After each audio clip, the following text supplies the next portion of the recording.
Hi, I'm Macy Ferrer, and I'm here representing American Canyon High School, and I'm here to interview an American veteran. So, please. My name is Sean Doherty.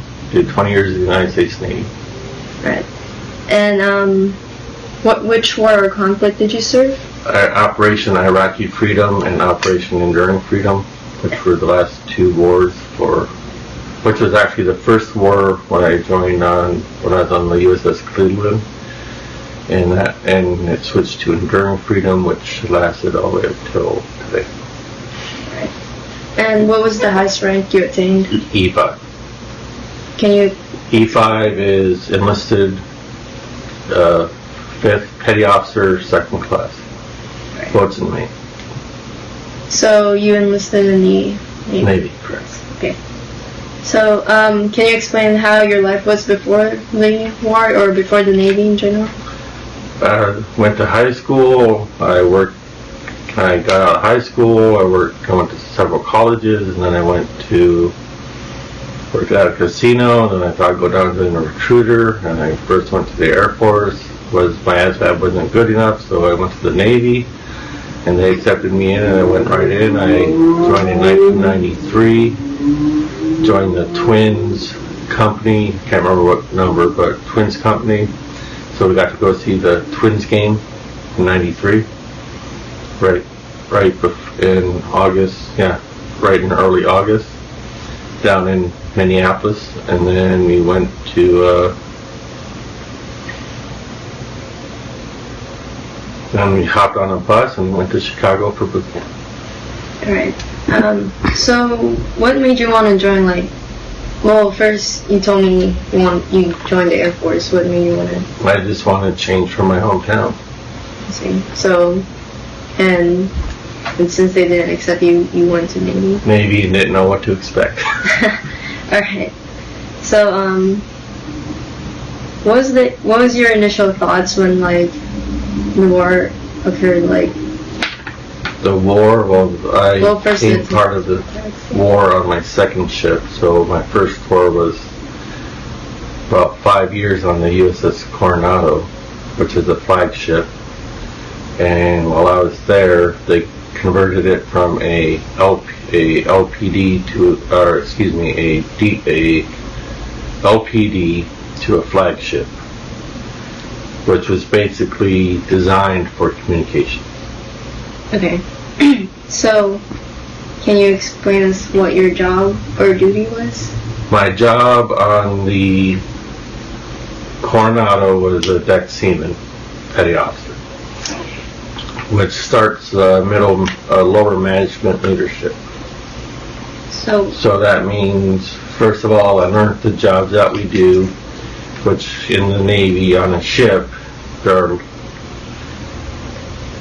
150 to 300 crew, and each person has an assigned duty, whether it's divisional maintenance,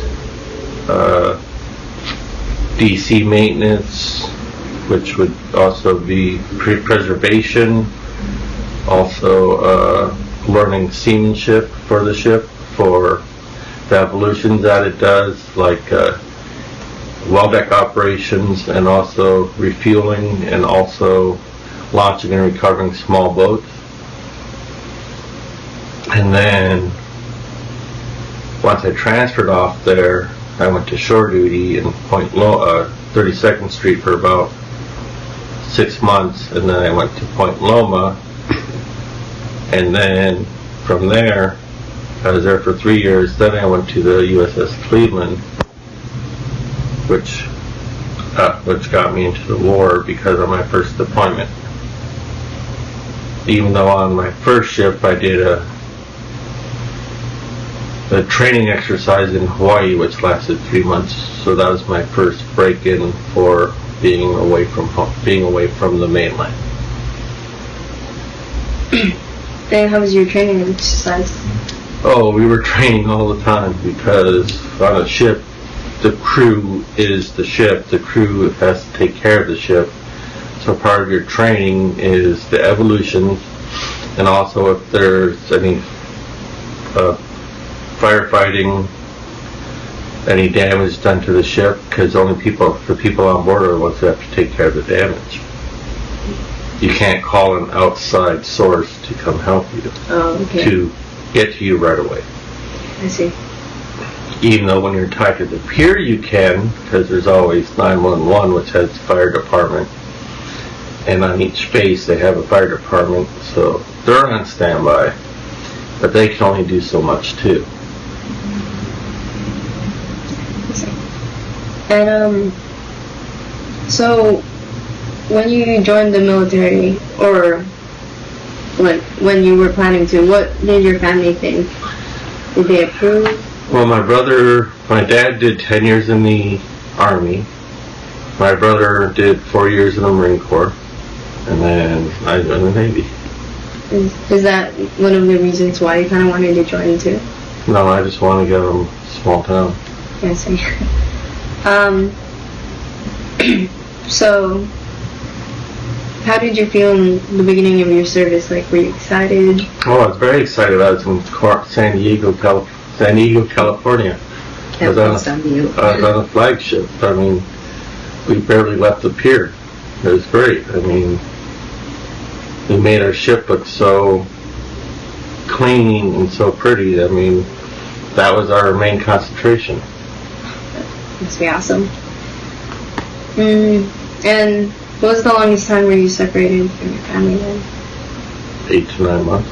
8 to 9 months. Okay. At one time. Which I did like 7 to 9 times. Oh, okay. Can you tell me more about your boot camp experience, and do you have any memorable memories or particular I remember that I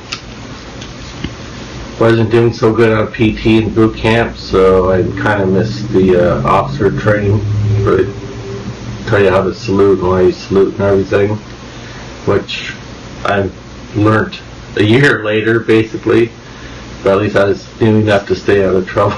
But the PT exercise, because the Navy has greatly enhanced their PT physical training, physical readiness, because you have a PRT, which is physical readiness training, where you have a certain, depending on your age, on what you need to do or to stay in the service. And out of my 20 years, I only failed 2 of them. Alright. Did you? Go ahead. I'm sorry. You can go on if you want to. No, I'm done with that. Alright, were you ever rewarded with any medals? I got 3 NAMs, that's Navy Achievement Medals, all off of one ship. First one was for being a deck seaman and driving the rib boats, which I had no training. It was just hop in and go. That's the only way I learned. So I spent plenty of time in the rib boats. And then my second one was for LCUs and LCACs, which were, the LCUs are the craft which they use to bring the heavy equipment to the pier, or to the shore. And then we also had other operations involved too. So you had multiple jobs? Yes.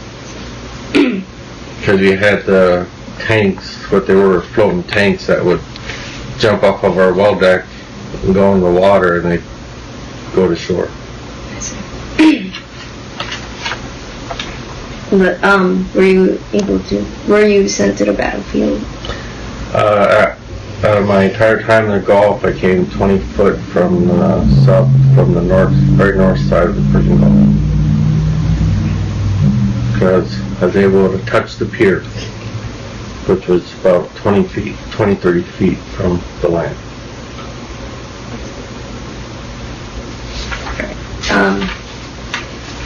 So, how did you feel about, like, before the war officially broke out, or how did you feel about, like, the terrorist attack? Well, I was there when the USS Cole was bombed. I was in the, I think I might have been ashore then. But then you have the USS Cole, and then on the which has many variables for fire and for flooding, because if the door's integrity is at fault, that affects the whole ship. So it's more than changing your tire on your car. That affects you, but it does affect other people. But when you look at it on a ship level, whatever things that you do that don't work, and you're held responsible for it. Because I spent lots of time doing maintenance, firefighting, and life-saving maintenance. And when I say life-saving, that also means we have the rib boat, so we have to make sure all of our stuff works on the rib boat. Alright. And on my first ship, we had 2 PLs and 1 rib boat. Also on my second ship, we had 2 PLs. Now, PLs, they're called LCPLs, which is Landing Craft Personal Large, which is basically a big, 30-foot boat that has 1 motor. Then the rib boats, which they converted over to, which are 11 meters, quite a bit smaller, about a 12-foot boat, 15-foot boat, with a much smaller motor, but it's amazing how much weight they can carry. And driving them, best time I drove one was driving through 7-foot waves in the Persian Gulf. You were able to enjoy them? That's awesome. Spent plenty of times in a rib boat. That's cool. Any? What did you? So you joined the military in 1993. Correct. Yes. And when the Operation Iraq Freedom occurred, I think that was my second ship. So that was 7 years in. So when that war or conflict broke out, were you sent to battle, or we were sent to the Persian Gulf. On my second ship, we had equivalents to 300-400 Marines on our ship, which had berthings in the back, and we also had a well deck, which was for the Marines, also for the LCUs and the LCACs, which were, the LCUs are the craft which they use to bring the heavy equipment to the pier, or to the shore. And then we also had other operations involved too. So you had multiple jobs? Yes. Because we had the tanks, what they were, floating tanks that would jump off of our well deck and go in the water, and they'd go to shore. I see. But were you sent to the battlefield? My entire time in the Gulf, I came 20 foot from the very north side of the Persian Gulf. Because I was able to touch the pier, which was about 20, 30 feet from the land.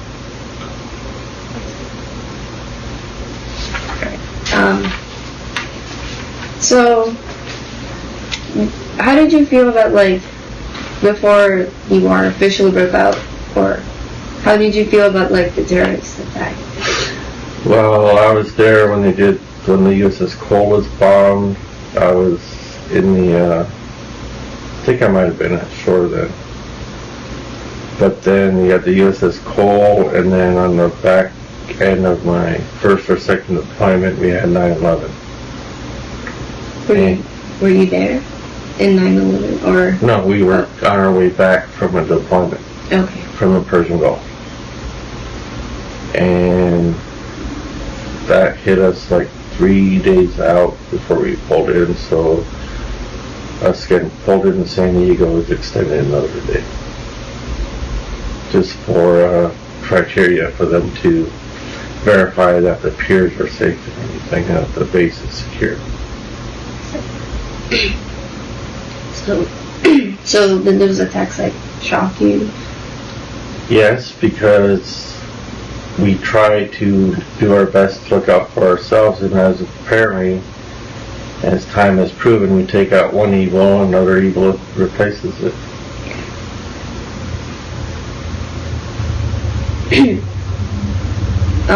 Did you have any goals specifically for yourself when you were in the Navy? Get home in one piece. Try to have fun at all the places I've been to. I counted in my head like 14 different places I've been outside of the outside of the United States. Because let's see. Of course, San Diego. My first protocol was Mazatlan, Mexico,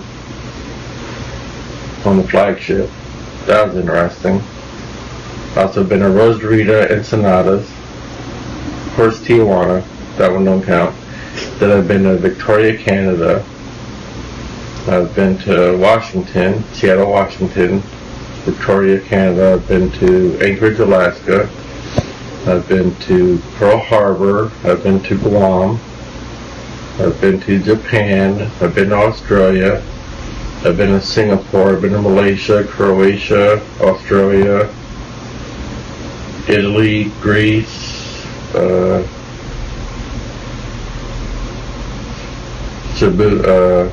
Philippines, Thailand.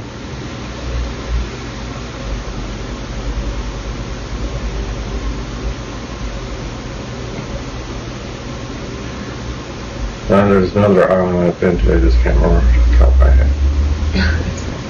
So, been a few places. That's a lot of places.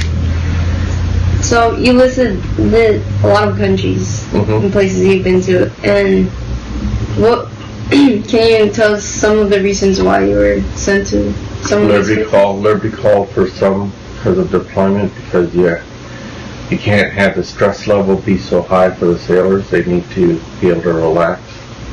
That's why they do port calls. Also for the upper leader management to communicate with third chain of command so that we can go out and do our task at hand. Our task that's going to be coming up. Because when you have a ship of 300 people and you have 400 Marines plus other crews, that there's always something going on, and I didn't even mention flight crews yet, because there are always flight quarters going on. Because each evolution of the ship, certain things have to happen. It's a very precise on everything that happens. Because each person that does their job has to do it so that someone else can do their job. So if you don't have your engines running at full power and you know a vessel is coming towards you at high speed, you can't get away from them. You can't man the gun crews to detour them. You can't launch the ribs in the water to protect your boat. And it just goes on and on and on and on. Can you explain more about, like, you said about port calls?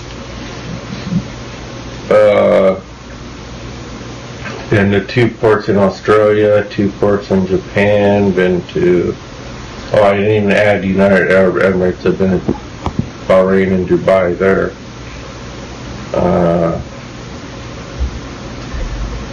You only get like 2 days off in each place, then you work a day, and then if you're still there you might get 1 more day. Then you have to come back at a certain time. You have to go out to a Liberty Buddy. One person, you have more than one person, if you have 2 people, 1 person has to be sober. So if you have 5 people, 1 person has to be sober. And they've really tightened up on the alcohol usage for being next to a ship. Because on the quarter decks, the the officer deck can give you a breathalyzer at any time to make sure that you're fit for duty.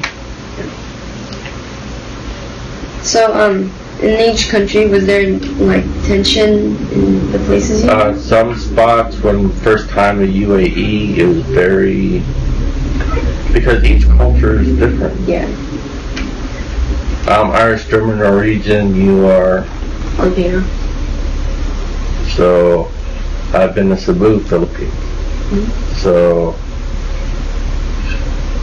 Philippines culture is different than Japan, which is different than Australia, which is different than Croatia and Malaysia,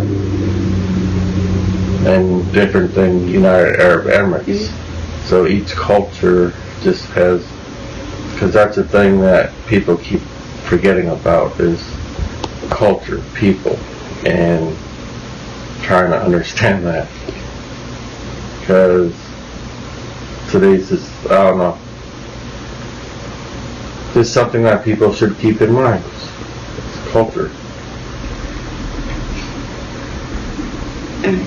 So, was there any difference in how, like, the Navy was stationed in each places and how they were handling? Yes, each port call, they would have a threat level for what they want to do to Americans for being there.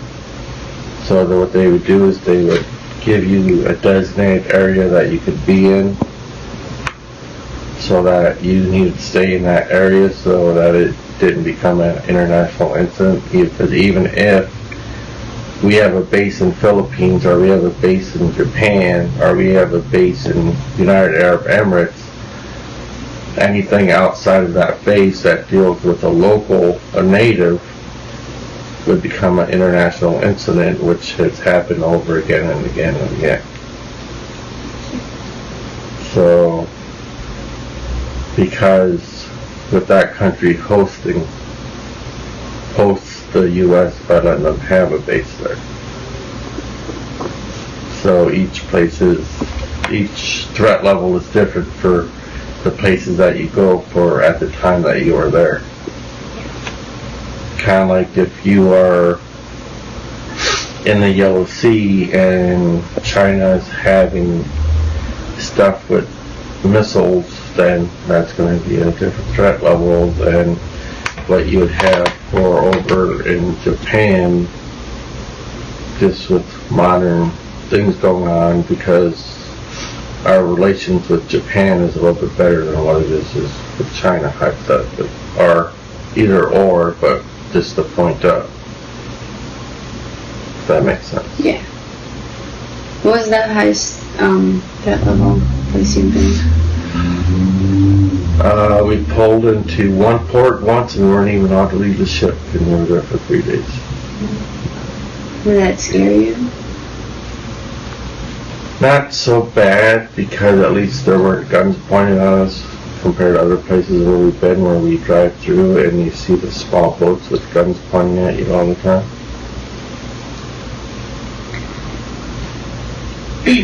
Alright.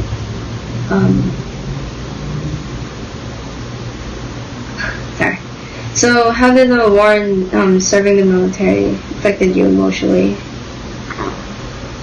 I try to always be aware of my surroundings. I try to initially watch how people react to what's going on, and instead of always raising the tension level, I always try to decelerate it, and that means I have to be silly, I'll be silly.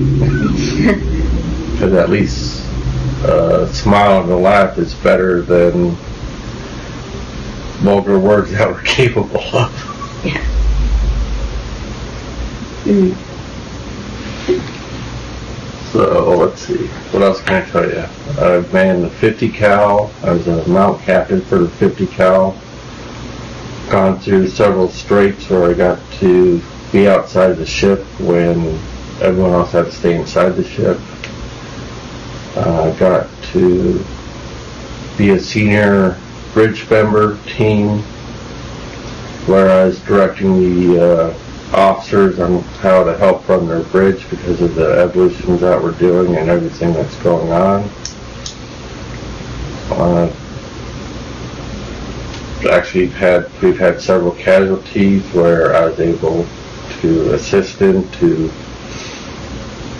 make sure that we regain control of the ship.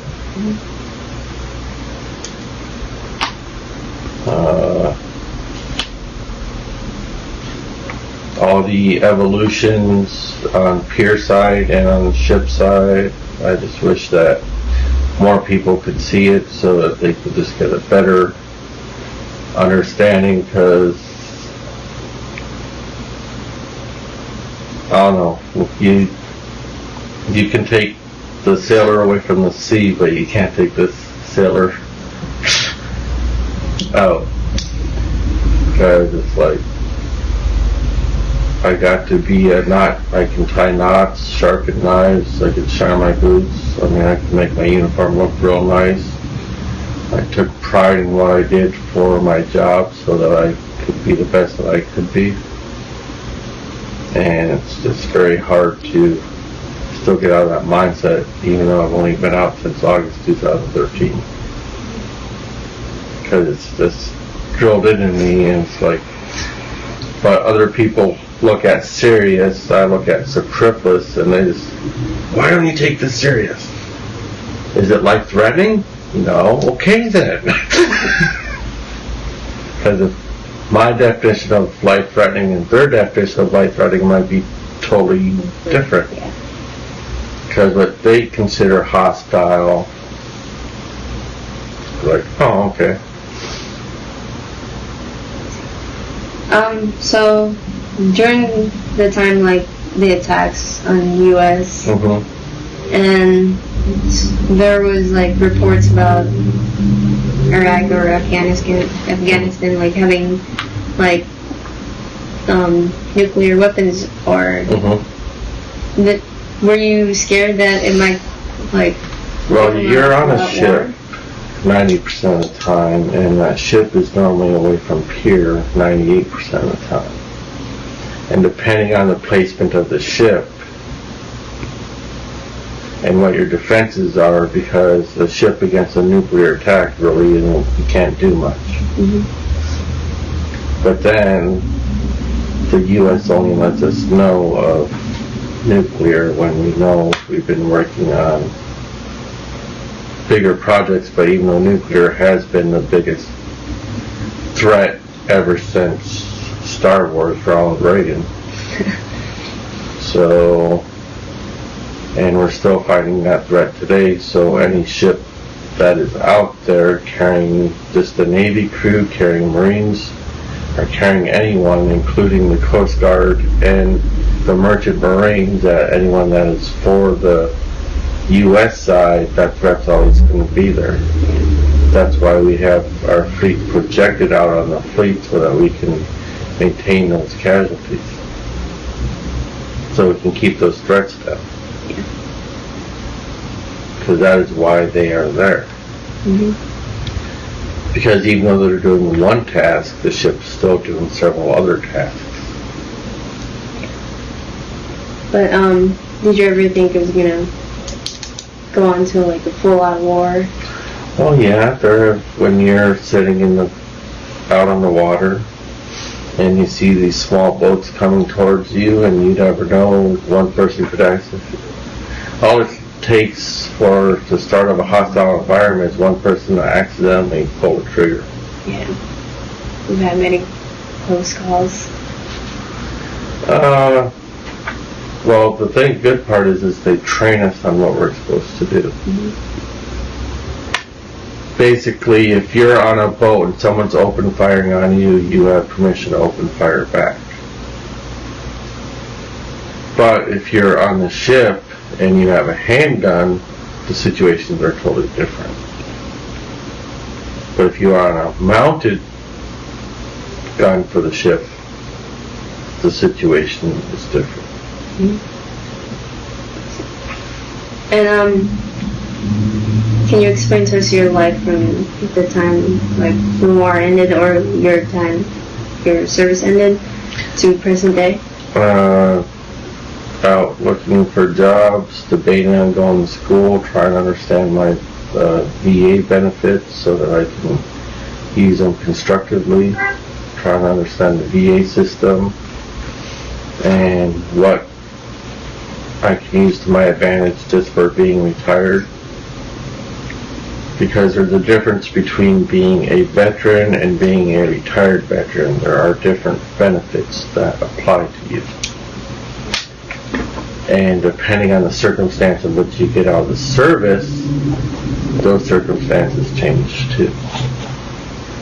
So basically, if you do 18 years and you don't retire, yes, you're still a veteran, but if you get out honorably, you might not get the retirement pay and the ID card, but you still get majority of the benefits from the Veterans Affairs.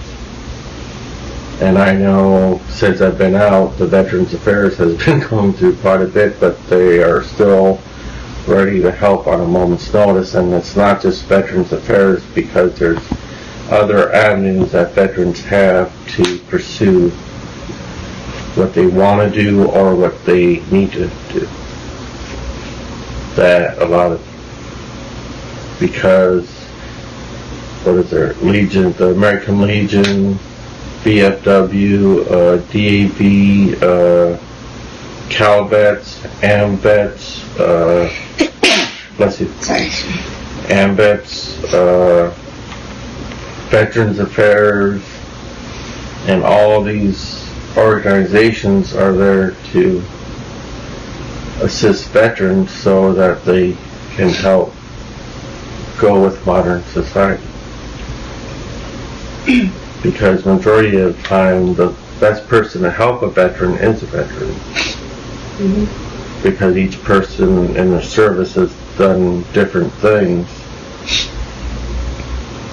And it's kind of like I was at a VA hospital and I met someone that dealt very closely with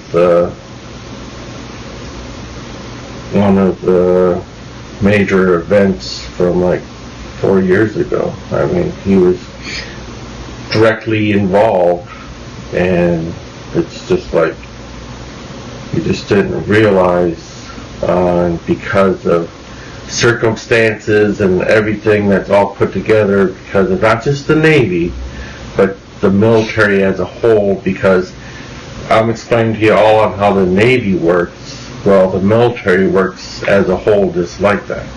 It's just a bigger picture, because times have changed and personnel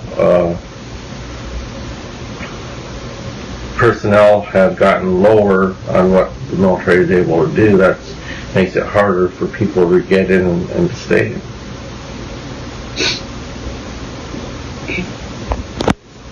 Okay. Have you ever thought about, did you ever want to go back to the military again? I have the heart to go back to the military. There are some things that you see in the military, like I can't really explain to you how seeing the sunset and the sunrise between up in Alaska on a ship to going into the Straits of Hormuz and seeing all the jellyfish that are coming up under the boat, to going to Australia and seeing the water that you can see 50 feet down for daylight. That's pretty cool. Or how it is to be tied up somewhere and having another vessel trying to bring services to your vessel when you need to keep them away from your ship. Incidences like that.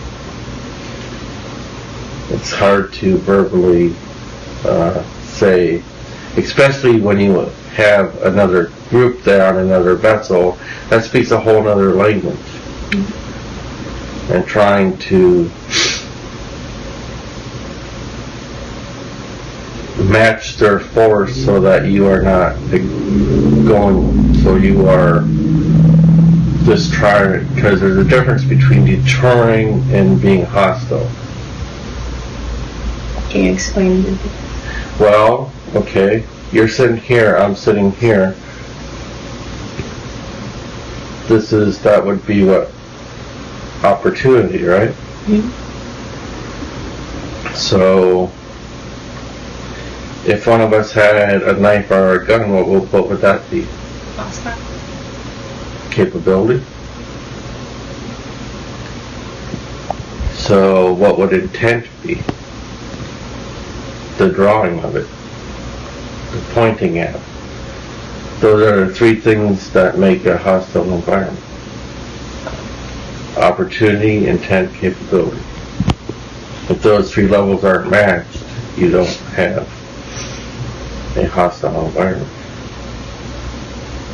And that's just something that we are trained on. Because you at school, after a soccer game, and you get into a little scuffle with one of the girls because of a misunderstanding, Mm-hmm. and you take her down or she takes you down, throwing fists is, yeah, but you take that another step higher, then the whole game changes altogether, if that makes sense. Yeah. And it's always due to a misunderstanding. Yeah. So, what are some things you learned from the military that you find useful today? Trying to understand people, because with all the places I've been, with all the cultures I've been indulged in, that a lot of people can't always say, hey, I've been here, I've done that, I walked the streets, I've went and had a drink here, or helped a church, or helped these people put their houses together, or paint their buildings, or just trying to understand what's going through someone's head at a certain, because we're here in California, American Canyon, well, what someone else thinks in Seattle, Washington, because of their circumstance, compared to someone living in Manila, compared to someone living in Sydney or Darwin, to someone living in United Arab Emirates, to someone living in Malaysia or Croatia, to someone living in Utah, or just everyone's circumstances is different. Mm-hmm. And that's what a lot of people don't consider when they're talking. Yeah. So it's respecting others, I guess, would be the strongest thing.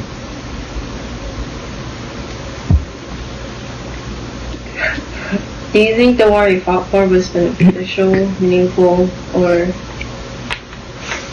Yes, because I was there to do an assignment which helped our relationships with other countries.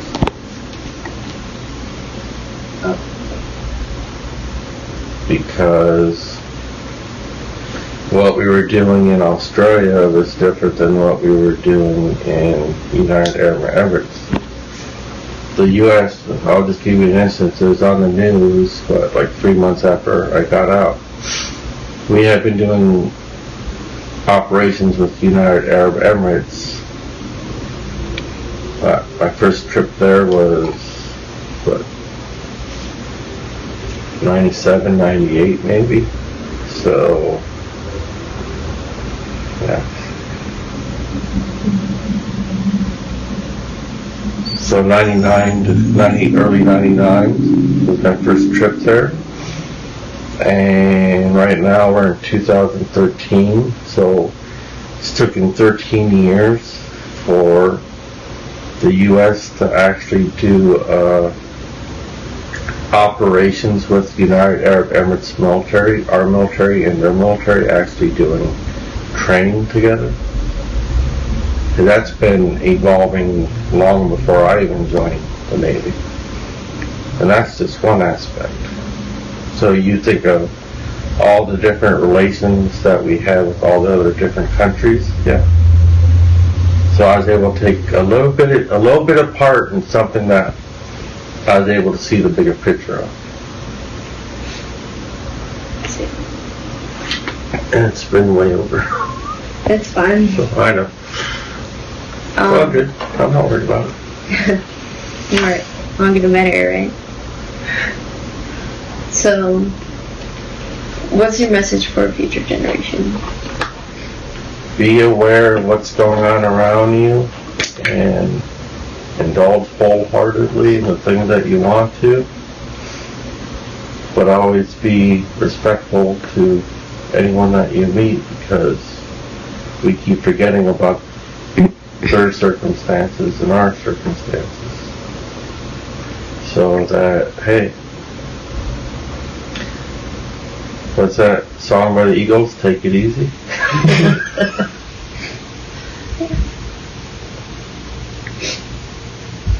Or I'm also a music fan, so.